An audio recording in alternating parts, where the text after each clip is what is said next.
Keith Smith covers the NBA for Yahoo Sports, and he joins us now with a look at this Eastern Conference and where it stands. We got a tight race. It's starting to get interesting. Things are changing. Keith, what's going on, my man?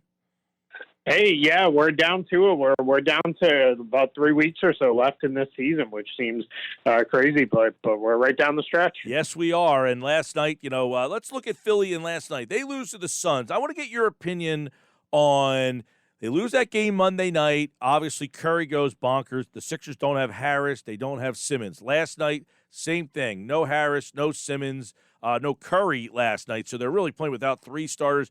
They've lost back-to-back games at home. But do you take anything out of those losses when they're that shorthanded? Yeah, the Warriors won. It's just, there's not much you can do when Steph is playing like that. Every team in the league is going to have a hard time pulling that one out. The Suns loss, I was actually encouraged by for Philadelphia because to even be in that game with one of the best teams in the league, when it was really Joel Embiid having to do so much for them, including almost throwing it in from full court at the end there. That was that was really impressive to me, and that says to me that this team has turned the corner where they're not just going to fold easily now. It's going to be a fight to get them out of there. Yeah, I know. Last night was interesting. They were in that game, and then they come up short. This is a team that's very good at home to lose back-to-back home games. But now you're playing at Milwaukee tonight on the back-to-back, and again on Saturday. This Eastern Conference at the top is about to get interesting. How big are these two games tonight and Saturday? Yeah, these games are absolutely huge because they're up 3 games on Milwaukee right now. 3.5. But if you is it 3.5? Yep. But they're right there. So if you can win these 2 games or even get a split, you feel really good about the rest of the way. Asking a team to make up that kind of deficit with 10, 12, 14 games or so left, that's a pretty big ask. If you end up losing those 2 games, all of a sudden now that becomes a 3-way race at the top of the conference with the Nets in the mix there. These are absolutely huge games for Philadelphia, and it's going to be tough to beat Milwaukee, especially if they're down guys. I have not seen yet what the injury report looks like, but if you're not going to be a full group, it's hard to get wins there. Yeah, I know Simmons we're not sure about. Harris did not play. This is a back-to-back for Joel Embiid. I know he did say last night his intentions are to play, but now you're asking Joel to play at 39 and 18 last night or something like that. He went bonkers on Monday. Now he's got to travel the night after and play again. I mean, this just feels like one of those built-in losses most. So this top of the Eastern Conference is going to get interesting. And then, Keith, I guess I got to ask you about the new number 4 seed who has won 8 straight. I know there's 7 back, but if they're in that 4 spot, what do you think of the Knicks? Yeah, I'm not sold that the Knicks are going to finish here. They have an extremely tough closing schedule. So I think it's still very much a toss-up between the Knicks, Hawks, Celtics, and Heat for that number 4 spot, or really who's going to be in the 4-5 series. And then that series itself becomes a toss-up there. And if you're one of those teams, you really want to get into that because that's probably your best shot at advancing to the second round of the playoffs. If you're 6, 7, or 8, you're going to be facing a really tough team in Brooklyn, Philadelphia, or Milwaukee. So it's going to be a fight. But yeah, the Knicks are playing great. They're playing lights out defense right now. They're getting just enough offense night to night. Last night was a little bit of a weird game. It took on a much more of an offensive tenor than most of their games have this season. But they're playing really, really well, and it's going to be tough. They're not going to go away, I guess is the best way I want to put it. They're going to be in that fight all the way to the end. Well, they're interesting, and obviously, we talk every week, and every week stuff evolves, things change.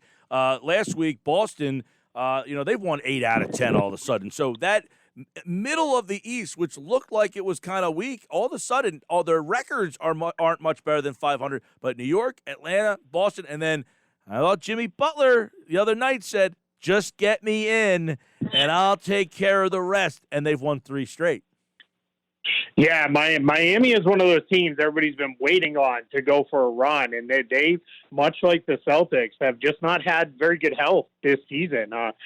Both of those teams have been missing key guys just about every night. Boston has actually played 0 games with their main guys in the lineup, and that's before you factor in Evan Fournier and Jabari Parker and the post-trade deadline acquisitions for them. So that's a big chunk of why they're there. Brad Stevens said he won't use it as an excuse, but he said part of the reason they're playing better is they've got most of their guys back.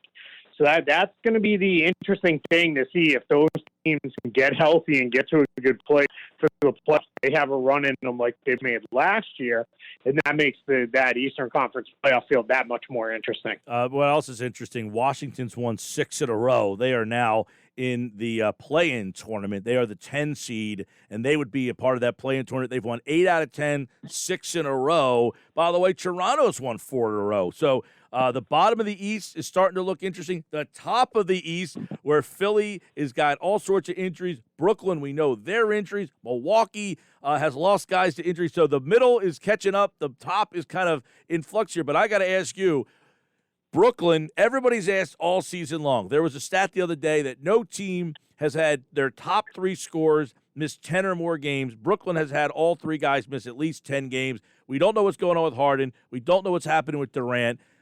Should we buy into Brooklyn once they make the playoffs? Yeah, it's hard to buy in fully. You're not going to count them out, of course, and they can still make a run. But buying in fully, I want to see them together. It said for 10 games. That's not going to happen, right? We're not going to see them all together, for 10 games. But if we can see them together for 4 or 5 games, maybe then, they can start to build that rhythm. Otherwise, they're going to have to figure it out on the fly in the playoffs. And that's a tough thing to ask a team to do because the other teams aren't coming in a little cold. They're coming in matched up, ready to go for you. So you're having to figure that out on the fly. That can be kind of tough. They're very fortunate that they're going to be staring down what should be a relatively easy first round series. But we'll see if they don't finish first or second. If they drop down to third, it could all of a sudden that gets really interesting because you're looking at one out of Atlanta, Boston, Miami, or New York there, and that's going to be a battle the whole way. What is your take? Because I was talking about the other day. The Sixers' schedule lightens up. They've had a brutal stretch here, but it does lighten up, except for when you take the play-in tournament into account, because before you were playing out the string against teams. Now you're matched up with a team that might be trying to get into that. Now, that's another thing. Our team's going to be trying to get into that playoff tournament. The whole tanking, do they not want to be? Like this Washington appears they want to be in the play-in tournament. Chicago, they're not in it right now. Do they want to try to get into that play-in tournament, or do they not want to get into that playoff tournament? So how are you kind of seeing what's going on with this play-in tournament the first year of this? Yeah, we're going to see, and it'll be really interesting I'm saying this next week or so. By the time we talk next week, we're going to have, I think, a pretty good feel of who's really going for that play-in and who isn't in both conferences. Because if you're really going for it, you can't be resting guys. You can't be sitting guys out on back-to-backs. You got to try to get all those wins that you can get. And there are, the Pacers have slipped back. The Bulls have slipped back there. Washington's actually overtaken them now. And then you've got a couple other teams in the mix as well. So you're in a position where, if you all of a sudden see the Wizards come out and Beal plays every night and Westbrook plays every night and there's no more sitting out, then that tells me they're gunning for it. And they would be a team that I don't know, they're not going to beat one of the better teams in the first round if they could get in as the 8th seed. But they're a team that they can make it a lot more difficult on you than you want it to be, because Bradley Beal's he's one of those guys, much like Stephen Curry in the Western Conference playing picture. He's one of those guys that can win games almost by himself. And if he does that, all of a sudden you're in a series you didn't really expect to be in, and you're extended, out maybe to, 6 games or something like that.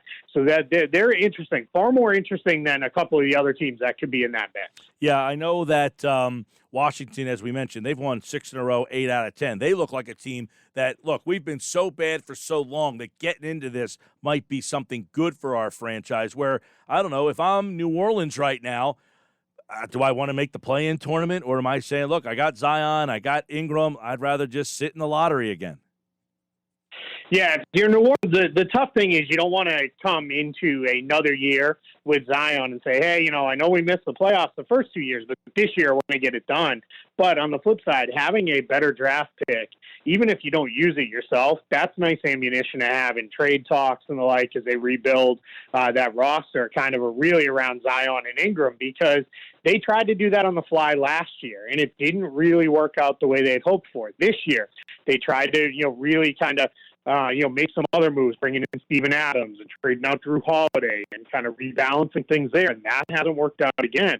So now you're facing a third year where you're going to have to make some pretty big roster changes because the Western Conference is just too deep and too tough to, hope for incremental improvement of your players on your roster being enough to get you there. You have to get that outside help to push yourself over the hump. And that's where, if you're New Orleans, if you're thinking, well, we could just get in there and get swept in the first round or losing 5 games or something like that, is that enough? Or would you, like you said, would you rather just be on the outside looking in and improve your draft stock? All right, Keith, we got, 14, 15 games left, maybe even less than that for most of these teams. Who for you? Now, last week, to me, Embiid has been the MVP. Maybe I'm biased because I watch him all the time, but they're 9-9 without him. They win 78% of the time when he plays. But I will say, a lot of people think Nikola Jokic is the MVP, and we said, all right, let's see what happens when Murray's out. Well, they've won 4 in a row all of a sudden, and the team is still not dropped. So do you lean Nikola Jokic, who has not missed a game? Do you like Embiid, or is there somebody else? Yeah, it's not anybody else. I've been making the point this week as I've been kind of doing the rounds of if Steph Curry gets into the playoffs and they are, not just a play-in, but into the actual playoffs, and you're looking for a reason not to vote for Embiid or Jokic, Curry might give you one there, and there'll be some narrative talk that comes into that as well. But for me, it's Embiid and Jokic, especially after LeBron went down, and then Embiid was not out for as long as maybe he could have been. He got back quicker than I think a lot of us thought he might. To me, that says, it's really a two-man race now between those two. And I think what's ultimately going to come down is, where do they finish in the standings? Where do they finish relative to each other record-wise? And does either one's play slip here down the stretch at all? Because it's really, really tight. I would lean Joel Embiid, and I promise I'm not pandering to your audience. I just like that he brings it on both ends of the floor so much. And I like that now, that last night's game, for example, by all accounts, Philly shouldn't have been in that game. That's a game that, years past, even with, prior year Joel Embiid, they lose that game because they're down too many guys. Embiid's worn out, midway through the third quarter at the latest, and they're, slip away and they're down 10, 15 points by the time we get in the fourth quarter. But he's a new player this year. He's really dedicated himself. He's out there, bringing it all game long for, 40 plus minutes when he needs to. So that to me, that says, he's an MVP level guy, and he's got his team right there at the top of the conference. But a few weeks left here, lots to still be decided. Yeah, and that's a good way to put it. And by the way, Embiid missed a bunch of games because of COVID protocol. It wasn't by any. It wasn't because he was injured in all of those games. Because people have knocked him for only playing. He's missed 18 games this year. But some of those were because of the COVID protocol. So I don't know how you even factor that in, right? Yeah, and that one's tough. And I get it. If you wanted to say, all things are completely equal, I'm going with the guy who played, 65 games in a 72-game season. I can't really fault that logic because, it's like we always say, no matter what the reason, availability is the best ability. Yep. But I'm with you. I don't like docking the guys. I don't like docking a guy for injuries anyway. There is a point where it gets to be too silly. You can't play, 25 great games and be the MVP.